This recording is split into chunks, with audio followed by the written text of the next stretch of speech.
Eu acho que eu já vi pessoas, por exemplo, com um desenvolvimento, vamos dizer assim, profissional muito grande, mas com lacunas também muito importantes, e que essas lacunas acabavam por refletir naquele sucesso profissional, né, naquela essa coisa, né? Então, na verdade, é possível, a maioria das pessoas talvez dão uma ênfase maior no profissional, mas essa lacuna fica, e em algum momento é como se a gente cai nela, né? É como se fosse um espaço vazio que você cai nesse espaço, quer dizer, como lidar com o seu emocional, como lidar com as pessoas, como respeitar as pessoas, como cuidar das pessoas, como realmente, porque na verdade eu sinto assim que nós todos somos cuidadores uns dos outros.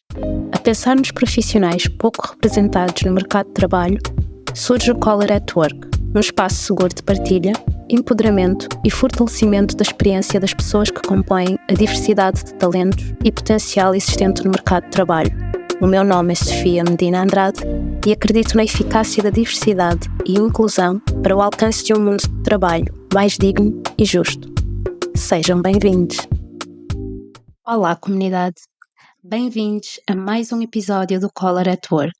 Nestes tempos em que tanto se discute o equilíbrio entre a vida profissional e pessoal, o bem-estar no trabalho e a busca pela felicidade no ambiente laboral, inúmeros são os conceitos que incorporamos nas nossas vidas. E, de certo modo, todos nós já ouvimos falar de práticas como o yoga, o mindfulness e até mesmo sessões de nutrição oferecidas pelas nossas empresas, especialmente durante o mês de maio, o mês do coração.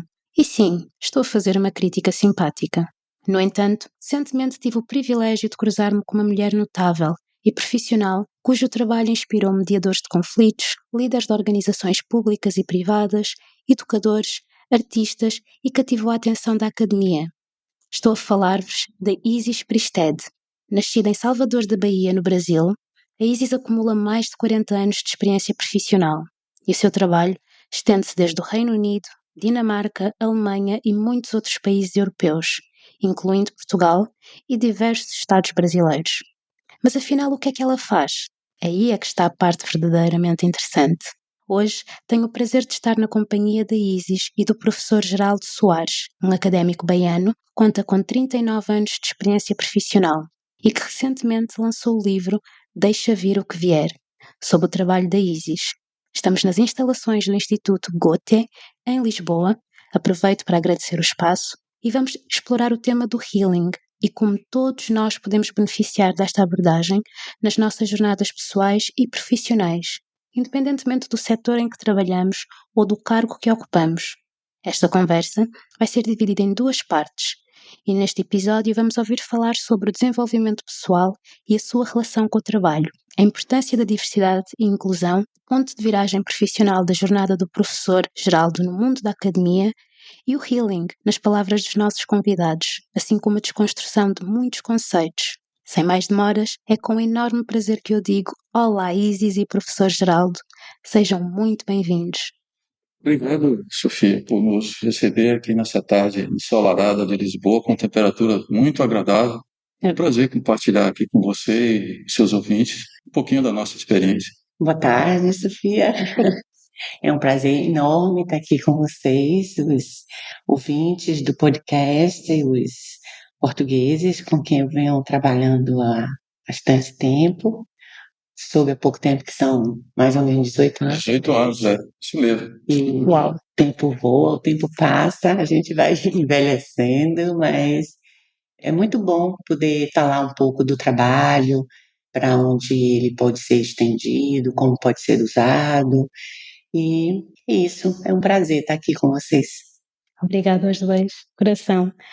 Há sempre uma questão que eu normalmente faço às pessoas que tem a ver com a forma como vocês se veem enquanto profissionais. Se tivessem, assim, em breves palavras, descreverem, o que é que nos diziam? Diria que a base do desenvolvimento profissional é o desenvolvimento pessoal. Eles são separados, mas a nossa cultura dividiu isso, né? Então as pessoas talvez ponham uma ênfase demasiada na formação intelectual, na formação técnica, né? Claro que isso tem valor, né? mas em algum momento ela vai sentir falta de alguma conexão com algo mais recôndito, né, mais essencial, que é exatamente essa dimensão que vai definir como ela vai usar esse conhecimento técnico, profissional, seja qual for a área, que tem a ver com essa dimensão do sentimento, tem a ver com sabedoria, porque eu acho que a questão contemporânea, Sofia, não é de saber mais, mas talvez de ter mais sabedoria para usar o conhecimento que a gente já tem, né? Eu acho que isso é o que falta, né? E essa sabedoria tem a ver com a sua própria experiência pessoal, com o seu autoconhecimento, né? Com seus valores. Então, eu acho que a academia peca muito por desconsiderar a subjetividade das pessoas, né? E as empresas também, que veem seus funcionários como apenas uma peça de engrenagem. Eles consideram que eles são seres humanos, né? Como todos nós, seres humanos, temos necessidades que precisam ser acolhidas, nutridas, reconhecidas, sobretudo pelas empresas, né? Que eu acho que é um pouco o seu enfoque. Eu vejo dessa forma. Mas, ao mesmo tempo, eu sou muito otimista também, porque eu acho que as coisas estão se abrindo. Não é por acaso que a gente está falando disso aqui agora, né? Eu acho que ele não poderia falar dessa forma, talvez há 5, 10 anos atrás. Não sei. Concordo. Um pouquinho a gente poderia, né? Eu venho falando disso há um tempinho, porque eu comecei a trabalhar, assim, do ponto de vista organizacional, já tem um bom tempinho, mas eu acho que seria uma fala limitada para alguns líderes de organizações que já viam essa necessidade entre a subjetividade, ou seja, o crescimento pessoal e o crescimento profissional, porque essas duas coisas, como o professor Geraldo falou, são inseparáveis. Eu não vejo como a gente pode. Aliás, eu não vejo como. Eu acho que eu já vi pessoas, por exemplo, com um desenvolvimento, vamos dizer assim, profissional muito grande, mas com lacunas também muito importantes, e que essas lacunas acabavam por refletir naquele sucesso profissional, né, naquela essa coisa, né? Então, na verdade, é possível, a maioria das pessoas talvez dão uma ênfase maior no profissional, mas essa lacuna fica, e em algum momento é como se a gente cai nela, né? É como se fosse um espaço vazio que você cai nesse espaço, quer dizer, como lidar com o seu emocional, como lidar com as pessoas, como respeitar as pessoas, como cuidar das pessoas, como realmente, porque na verdade eu sinto assim que nós todos somos cuidadores uns dos outros. Então assim, o cuidado, que aliás você, né, professor Geral, teve um programa muito bonito que ele instalou na Universidade Federal da Bahia, né, que ele chamou o Cuidado de Si. E justamente assim, eu acho que o cuidado é isso, é uma base da relação humana, ao meu ver.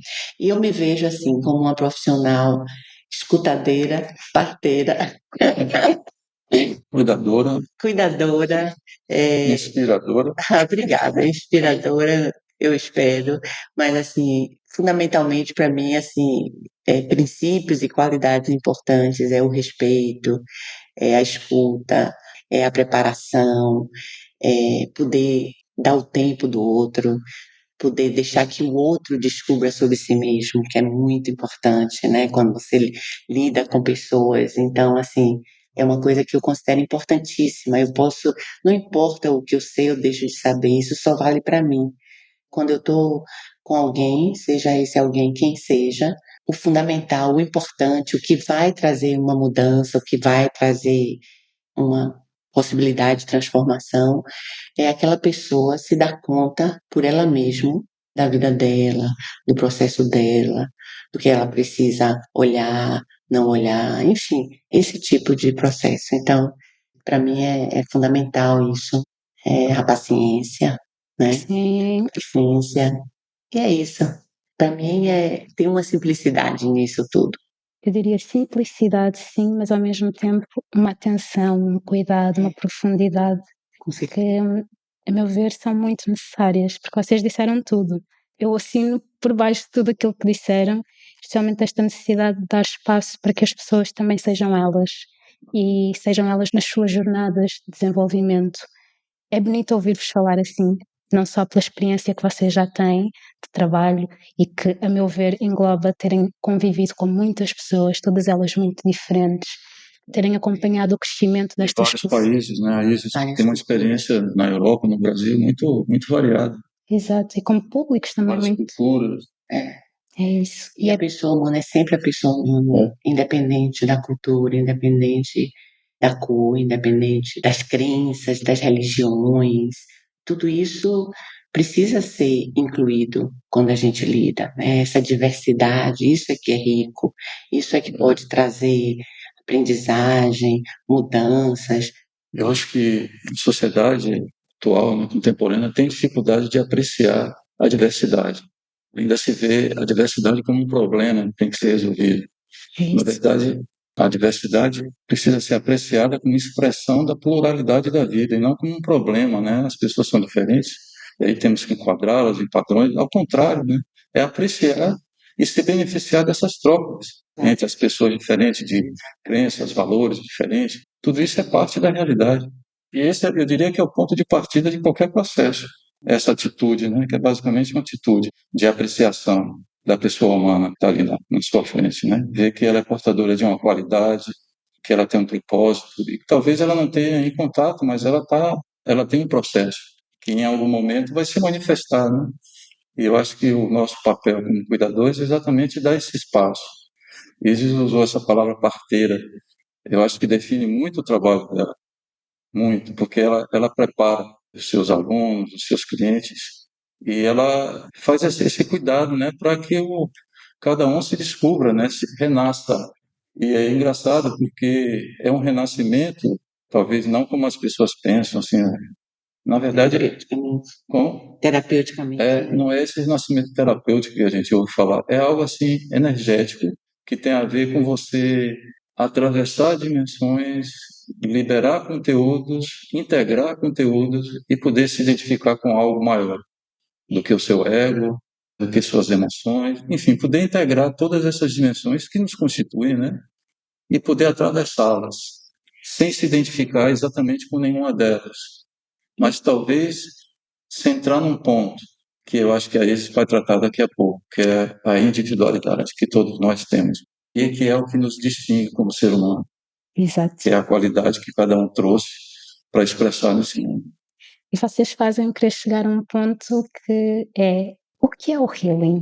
Porquê? Porque eu estou aqui com dois profissionais muito distintos, de áreas que são muito parecidas, mas ao mesmo tempo de lugares que habitam ou que trabalham em lugares muito diferentes à academia, que, a meu ver, e ao ver de muitas pessoas, é um lugar mais conservador, mas temos o professor Geraldo que quebra todas estas ideias que quem está de fora, quem já participou, no sentido de ter estudado na academia, e quem observa de fora vê que é muito conservador, tem esta imagem, mas depois estamos a falar com o professor, é um académico que tem 39 anos de experiência e que está a dar-nos uma perspectiva, está a falar de uma forma que quebra muito estes modos da própria academia funcionar.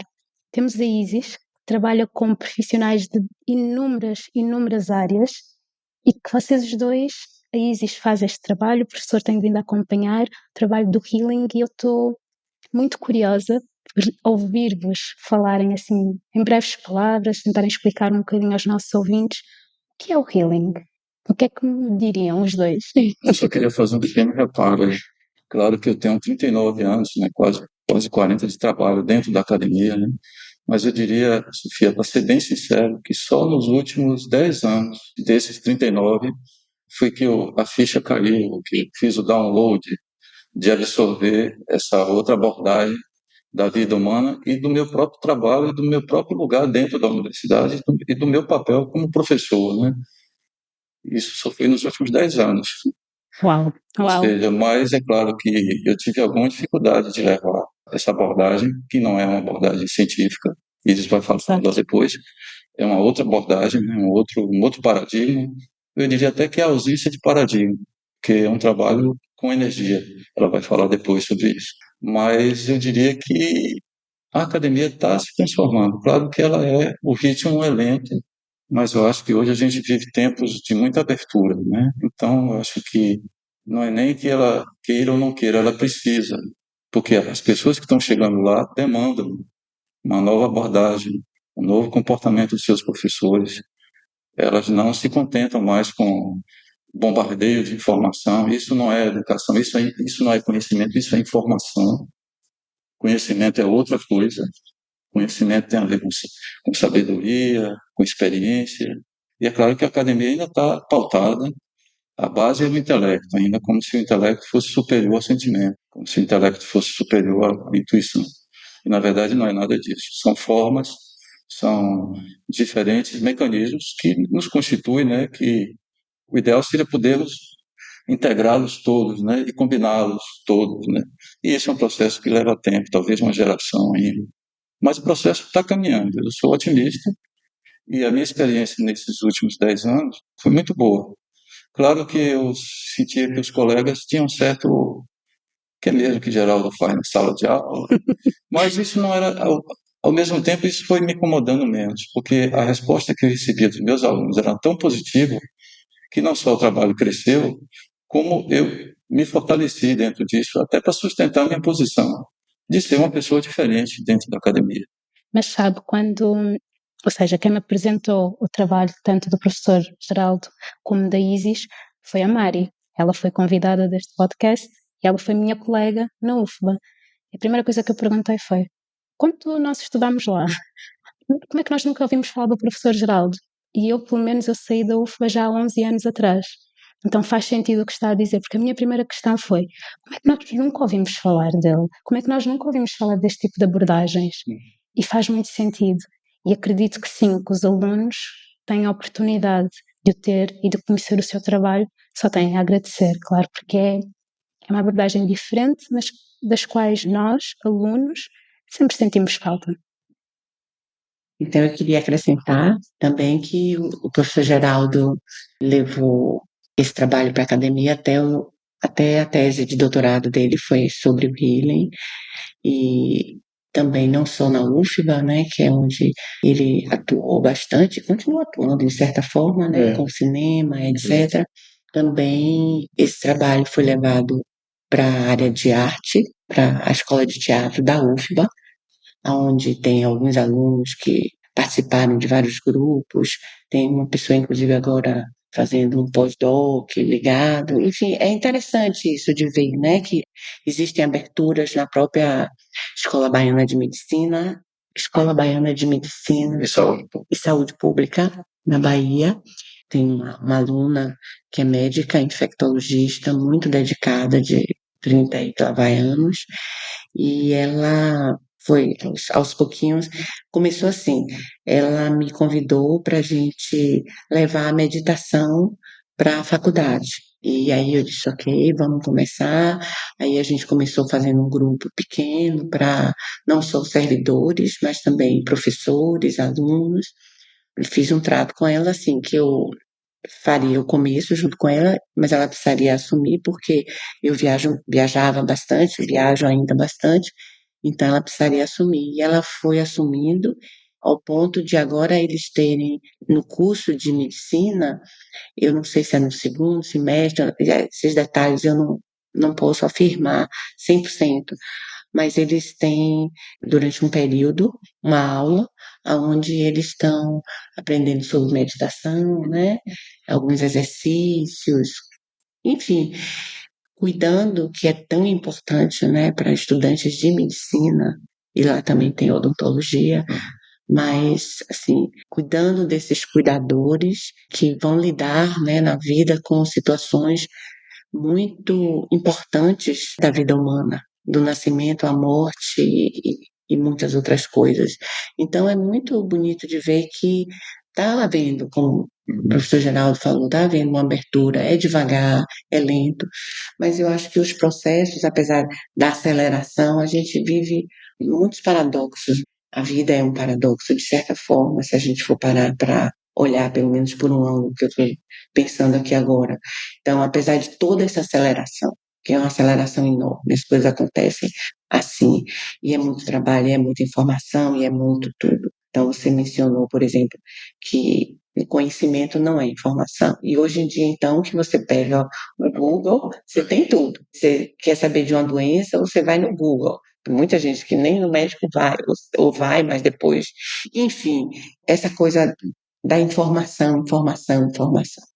Então, realmente, a gente está num momento que tem muita coisa, muita informação, muita disponibilidade, uma aceleração energética incrível, mas a mudança do ser humano é um processo lento, e eu acho que é um processo lento, não sei se lento é a palavra, é devagar, porque precisa atingir várias dimensões. E aí eu acho que a gente pode entrar um pouquinho na questão do healing. Quer dizer, não é só uma mudança emocional, uma mudança física, uma mudança mental, mas eu acho que o processo de mudança é um processo que precisa de um tempo. Eu não quero dizer mais lento, porque eu já nem sei como é que funciona mesmo, mas enfim, mas precisa do tempo para que possa preparar e atingir todas essas dimensões, porque é importante essa integração, é importante essa combinação que o professor Geraldo falou.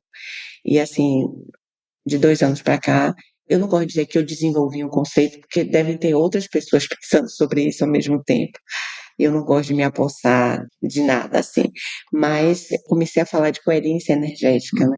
Que para mim define uma coisa que, assim, você não resolve todos os seus problemas, você não resolve as questões todas, mas o importante do processo humano, do processo energético, é a gente, vamos dizer assim, buscar uma coerência e que essa coerência energética possa permitir que você expresse sua qualidade, que você expresse a sua essência, que você se expresse como ser humano, que você possa expressar o seu emocional, possa expressar o seu sentimento, possa expressar o seu conhecimento, e tudo isso dentro de uma questão mais integrativa, que hoje é um conceito também, hoje já tem um tempo, a medicina integrativa, a questão da integração das diferentes dimensões.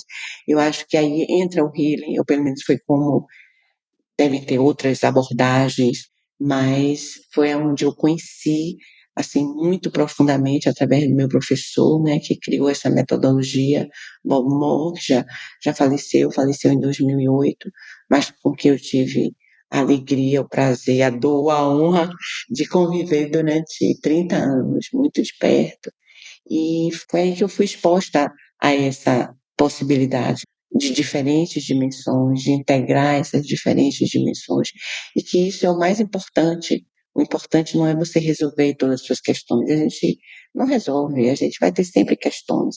E eu acho que é interessante a gente ter questões, porque senão, vamos dizer assim, enfim, a gente é humano, né? A gente não está aqui para ser perfeito, isso não existe, né? Mas a coerência energética para mim é fundamental nesse trabalho.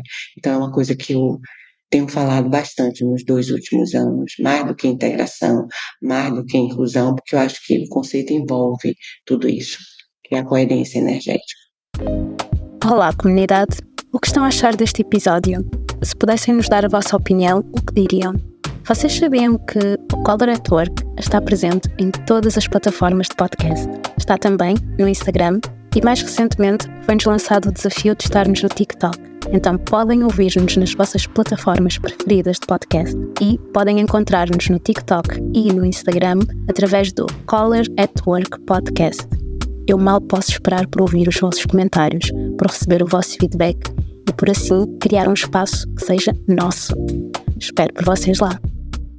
Sim, fez-me pensar, porque ao falarmos desta coerência, pegando um bocadinho no que o professor disse, que é impossível dissociar pessoal do profissional, a questão de falarmos da possibilidade e da beleza de convivermos com pessoas diversas a vários níveis, não só cultural, não só a nível de personalidade, não só a nível de crenças, mas poder integrar. Ou seja, quando fala da terceira parte da integração, é o combinar de tudo isto e de permitir todas estas diversidades que nos habitam, coexistam, só que a minha questão é, num mundo que é tão desafiante, especialmente o mundo do trabalho, que tenta moldar-nos, que nos diz o que é certo, o que é errado e que adiciona a pressão do que tens de fazer, tens de produzir, tens de cumprir, tens de entregar. Sabemos que muitas das vezes, por sermos todos tão diversos, todos nós recebemos e convivemos com o stress, com a pressão, de forma muito diferenciada. E sabemos também que há pessoas que reagem muito mal com estas questões e que tendem a projetar todos os seus sentimentos menos positivos no outro. Muitos líderes que acabam por fazer isso também, muitas pessoas em lugares ou em posições de gestão e que têm de lidar com pessoas. Vocês falaram dos cuidadores, eu considero também os próprios líderes, os próprios managers, cuidadores, os colegas de trabalho, os pares também são cuidadores. Só que como conseguirmos lidar com as nossas questões internas, conseguirmos viver estas transformações que nós vamos tendo enquanto seres humanos e coexistir num espaço que por si só é estressante, dadas estas deadlines todas que temos, estes objetivos que temos de atingir. A meu ver, é muito importante, mas ao mesmo tempo, como é que vocês acham que o healing pode ajudar-nos de facto, ou através do healing podemos tentar coexistir nestes espaços de forma mais humana, eu diria? Penso assim, primeiro é que não há uma fórmula, não tem uma receita, né? Cada caso é um caso, cada empresa é uma empresa diferente. Então, eu acho que esse é o ponto de partida. Reconhecer que é difícil viver no mundo como ele está hoje, cheio de distorções de todo tipo. Mas eu acho que aí eu trago o tema da espiritualidade. Eu acho que o contato com a dimensão espiritual, além do humano, pode dar suporte para a gente lidar com essas coisas todas, que não acontecem só nas empresas, nas nossas famílias, nas nossas relações, né? Então não é uma questão do mundo do trabalho. Ele está no mundo hoje do jeito que ele está, cheio de paradoxos, distorções. Então, a primeira coisa é se abrir para esse contato com essa dimensão espiritual, o que quer que o espiritual signifique para cada um de nós, porque é diferente para cada um de nós. Essa dimensão se comunica conosco e a gente se comunica com essa dimensão de um modo particularmente pessoal e único. E não tem fórmula para isso. E a seu ver, o que é o conectar-se com a espiritualidade? E acho que concordo com o que diz, tem um significado diferente para todas as pessoas, mas também é um conceito que, felizmente, a meu ver, começa a ouvir-se mais, começa a ser mais falado. Exato. E dissociado de religião, que estavam muito misturadas. Sim. Hoje a gente pode falar de espiritualidade sem necessariamente falar de religião. Espiritualidade é um conceito maior e eu diria que é basicamente uma experiência. Não se trata de uma nova teologia ou de uma filosofia, nada disso. É basicamente a experiência de se sentir parte de uma dimensão maior da família humana, do cosmos. Enfim, é difícil falar dessa dimensão porque normalmente o que a gente tem sobre essa dimensão é a projeção do humano, não é isso? Os santos, toda essa visão de Deus, né? Tanto aqueles estereótipos daquela autoridade externa que diz, que pune, que castiga. E espiritualidade não tem nada a ver com isso. Espiritualidade é uma experiência. Para mim, é uma experiência individual que a gente pode compartilhar com o coletivo. E nesse compartilhamento a gente troca experiências, a gente se ajuda, a gente se cuida. Aí você falou, e você também repetiu, todos nós somos cuidadores uns dos outros. Então, nessa possibilidade, a gente apreciar as diferenças de diferentes conexões com a espiritualidade, já que não é uma fórmula, não é uma religião, não é um partido, nem é uma nova ideologia, entendeu? É algo assim que, o que eu diria é o seguinte, é uma atitude de abertura para que essa dimensão nos toque, porque ela sempre esteve aí. Aliás, ela nos constitui como ser humano. Nós fomos criados por essa dimensão. Então, ela sempre esteve conosco, desde o nascimento. Agora, é claro, antes do nascimento, aliás, né? Na percepção, enfim. A questão é a gente dar espaço e talvez fazer uma profunda revisão das nossas crenças. Exato. Separar a crença que a gente herdou da família, da cultura, das religiões, nada de errado com isso, né? É parte da experiência humana de em algum momento da sua vida você dizer, bom, eu não sou, eu na verdade eu não acredito nisso. Eu pensava que eu acreditava, eu aprendi dessa forma, e verificar se essas crenças estão te ajudando a mover a ser feliz, a relaxar.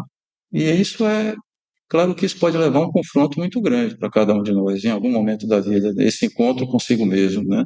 E é um encontro solitário mesmo, né? Então, não é fácil. Talvez algumas pessoas precisem ser encorajadas ou precisem uma dose maior de coragem. E aí, talvez entre o papel da educação e das terapias, né, ajudar essas pessoas a que elas deem essa permissão para que esse espaço possa acontecer na vida delas e esse contato poder ser estabelecido. Eu queria trazer uma questão assim que você está trazendo, que é assim, o que é que realmente impede ou impediu até hoje da gente se reconhecer como seres espirituais, não no sentido de nada, como é que se diz? Perdi aqui a palavra, mas assim, para mim a espiritualidade ela é expressada através do físico. Nós estamos aqui na Terra, somos seres que temos corpo físico super importante, super bonito, no sentido de uma complexidade incrível, mas a gente não tem só o corpo físico, a gente tem o corpo etérico, a gente tem o corpo emocional, mental, e a gente tem essa dimensão da espiritualidade. E eu fiquei aqui ouvindo você, Geraldo, e pensando o que é que tem nos impedido de reconhecer essa dimensão, de dar valor, não um valor maior que o físico, mas de incluir, de integrar. O que é que tem nos impedido, né, a fazer isso? Então, eu volto para uma questão assim, isso é uma questão para mim. Então, aí entra uma amplitude que eu não vou entrar, mas é só para deixar aqui, para as pessoas pensarem, né? Eu acho que parte do que tem nos impedido são os valores que a gente foi adquirindo ao longo dos anos. Então, o que é que tem valor hoje em dia? Os valores, tem muitos valores deturpados, quase que atravessados ou mal entendidos, mas, enfim, hoje o que se valoriza é o ter. É ter o carro, é ter dinheiro, é o ter. É autoridade, é poder. Então, assim, tem uma questão aí coletiva que vai precisar ser olhada. Claro, o trabalho é individual, sem dúvida nenhuma. E coletivamente, o coletivo é resultado do individual, sem dúvida alguma. Mas tem um trabalho aí a ser feito de valores, de rever valores econômicos, sociais, políticos. E quem sou eu para falar disso? Mas eu tenho que colocar porque eu acho que não é uma questão tão simples. Eu acho que não depende só de cada um de nós. Cada um de nós tem a nossa contribuição a dar, mas tem coisas amplas aí que precisam ser revistas. Eu acho que isso precisa ficar aqui para cada um de nós, né? E quem ouvir esse podcast poder considerar, porque eu acho que tem que ser feita uma revisão de valores, porque sem isso fica difícil, porque é isso que tem valor.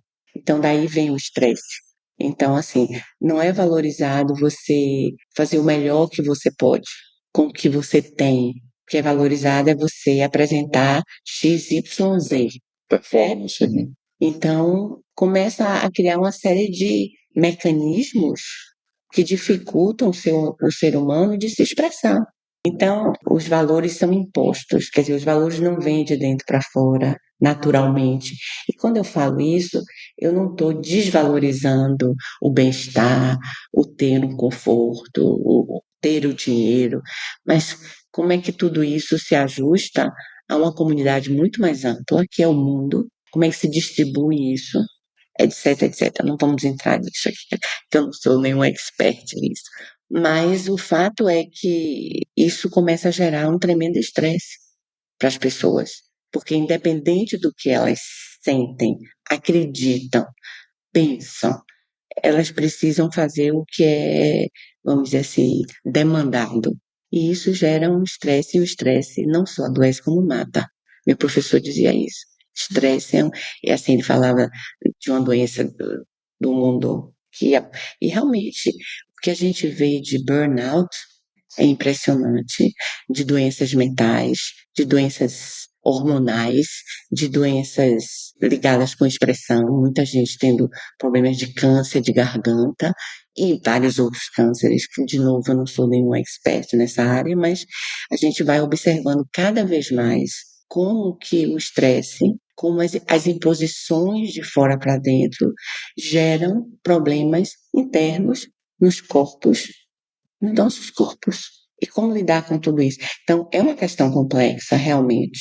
Claro que, quando o Geraldo falava, ele falava muito assim, eu acho, pensando em termos de cada um de nós assumir a nossa parte, que é o que a gente pode fazer. Então, assim, voltando para o que você falou, essa relação com a espiritualidade, que isso pode ampliar um pouco mais os valores, não desmerecendo o físico, não desmerecendo todo o contexto que envolve a vida, né? Que envolve o trabalho, o dia a dia, o cumprir com obrigações, as famílias e tudo isso, mas ampliar um pouco mais. Eu acho que a palavra para mim seria assim, como ampliar um pouco mais, para que a gente possa ter uma visão mais ampla, uma abordagem que possa incluir dimensões nutridoras. Para mim, a questão da espiritualidade não é porque a espiritualidade é bacana, diferente, leva você a ficar zen, nada disso. Mas, assim, é uma dimensão que pode lhe nutrir profundamente e de uma maneira simples também. Quer dizer, não é necessariamente você fazer coisas incríveis, mas você, por exemplo, eu costumo dizer para as pessoas que diferença pode fazer, por exemplo, todo dia você se conectar com uma área que a gente chama área da individualidade, que facilita essa conexão. Acho que não precisa ser exatamente dessa forma, é, todo dia você fazer um contato, de se lembrar que tem essa dimensão, que a gente tem a possibilidade de ser sustentado, né, no sentido de suporte, também por uma dimensão que não é física. E uma coisa, né, Geraldo, que eu venho falando muito nos grupos nos últimos anos, se a gente pudesse perceber que acontece muito mais no não físico do que no físico. E a gente fica preso ao físico, claro, porque a gente aprendeu. Mas no não físico acontece tantas coisas. Se a gente for parar para olhar o que está acontecendo no mundo ao nosso redor. Então, existem influências não físicas que podiam colaborar com esse processo amplo, coletivo, de mudança que a gente precisa. Só isso. Tocou aqui em pontos que eu acho que também são muito importantes e bonitos, porque há muitas pessoas a sentirem-se sós, sozinhas. Muitas pessoas que sentem que não têm apoio, que não têm por onde se virar, que estão a vivenciar alguma questão, mas que não têm por onde se virar e olham só para esse suporte físico, olham só pelo apoio físico, pelo físico em si. E a Isis agora ao tocar nisto faz-me pensar, de facto, é verdade. É um convite à reflexão, é um convite à individualidade, é um convite à busca do mergulho interior e o facto de ter dito, ok, não é assim tão difícil, não envolve assim tanta coisa. Depois, logo em seguida, houve-se muitas coisas como eu não tenho tempo. Eu própria sou uma dessas pessoas que diz: o meu dia só tem 24 horas. Como é que em 24 horas eu vou conseguir fazer isto tudo? E 5 minutinhos. Claro, de 5 em 5, 24 rapidinho, né? mas 5 minutos, até para uma pessoa como eu, que passa a vida a dizer que não tem tempo, 5 minutos eu acho que é fazível. É, qualquer um consegue. Nós conseguimos tirar uma pausa de 5 minutos, não é? E, a seu ver, se fosse, por exemplo, eu a pedir-lhe este conselho, nestes momentos, nestes 5 minutos, em que é que eu me podia focar mais? O que é que vocês me diriam?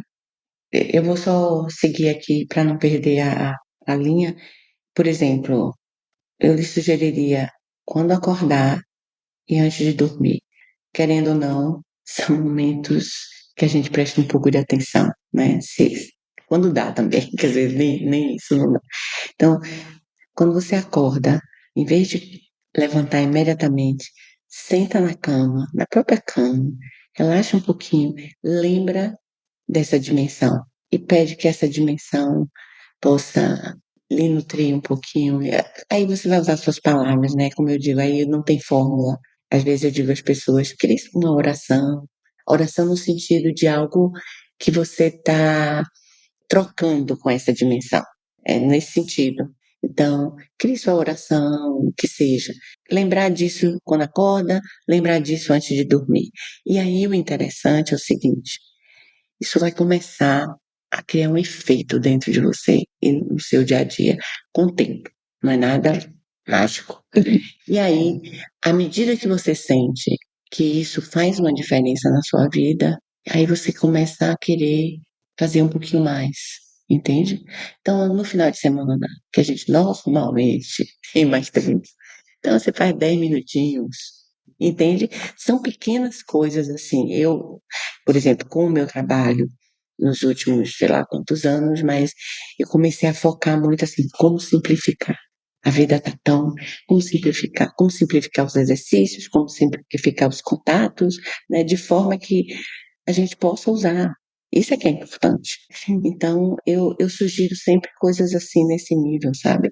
Que podem, aos pouquinhos, na hora que você sente a diferença, porque a gente só modifica a rotina quando a gente começa a sentir que uma coisa que a gente incluiu começou a fazer uma pequena diferença. Se você não sentir isso, você não vai fazer mudança. Nem você, nem eu, nem ninguém. Não vai. Mas é porque, e eu digo às pessoas, se você está se sentindo bem, do jeito que as coisas estão indo na sua vida, nem pense em fazer mudança nenhuma, por mudar, porque terapia é bom, porque healing, porque tá tudo bem, ótimo. Você está querendo melhorar um pouquinho, acrescentar algumas coisas, então, vamos tentar e tal. Mas assim, sabe, eu acho que a gente só modifica a nossa rotina, nosso dia a dia, quando a gente começa a perceber que isso faz uma grande diferença. Você falou, eu sou a primeira a não ter tempo. Eu sempre dei ênfase a essa parte da minha vida, mas eu, por exemplo, eu precisei criar tempo para treinar um pouquinho mais. E quando eu comecei a sentir os benefícios disso, 5 da manhã todo dia, entendeu? Ou que hora seja. Eu falei para você hoje de manhã, eu fiz questão de levantar e andar, trotar um pouquinho. Então, o movimento físico é importante. Então, assim, não é que o espiritual seja mais importante do que o físico, mas é a combinação dessas dimensões que vai fazer uma diferença. A respiração, respirar um pouquinho, por exemplo. Está numa reunião super difícil. Respira. Fecha um pouquinho o olho, ninguém vai perceber, ou de olho aberto mesmo. Respira mais profundamente. São essas pequenas coisas que eu dou muita importância hoje em dia. Sempre dei, mas eu acho que hoje cada vez mais. Vocês percebem agora porque é que eu gosto tanto de falar com a Isis, não é? Porque a Isis simplifica. É engraçado porque hoje em dia nós ouvimos 21 dias é o tempo ideal para começar-se a ganhar um hábito. Exatamente, exato. E a Isis diz, quando vires que está a melhorar, aí sim é que tu vais ver que dá para aprofundares um bocado mais. E aí é que é sinal que está a fazer efeito. Isto para mim, fala comigo. Fala para as minhas necessidades. Por isso é que eu gosto tanto de... Tem muitas ouvir. fórmulas hoje em dia. É isso. E nada funciona sob pressão. Não funciona. Só vai gerar uma nova distorção. E assim, eu lhe dar uma fórmula, eu lhe dizer faça assim, tal hora, nananana, é mais uma autoridade, eu usando da minha autoridade sobre uma pessoa. Eu não vou fazer isso. A pessoa tem que resgatar a autoridade interna dela, de dizer, eu sinto que isso está fazendo uma diferença para mim. Sem isso, nada é feito. Sabem, eu espero que os nossos ouvintes estejam a gostar de nos ouvir, pois, como eu disse, esta é apenas a primeira parte da conversa. Ao juntarem-se à segunda parte, vamos conhecer um pouco do livro Deixa Vir o que Vier, os benefícios do mesmo, assim como os conselhos dos nossos convidados. Obrigada por nos ouvirem e até já! Obrigada por se juntarem a mais um episódio do Color at Work, que contou com a edição do Augusto Piccinini. Se gostam deste podcast, eu peço para que partilhem, subscrevam, avaliem e comentem. Até aos próximos episódios!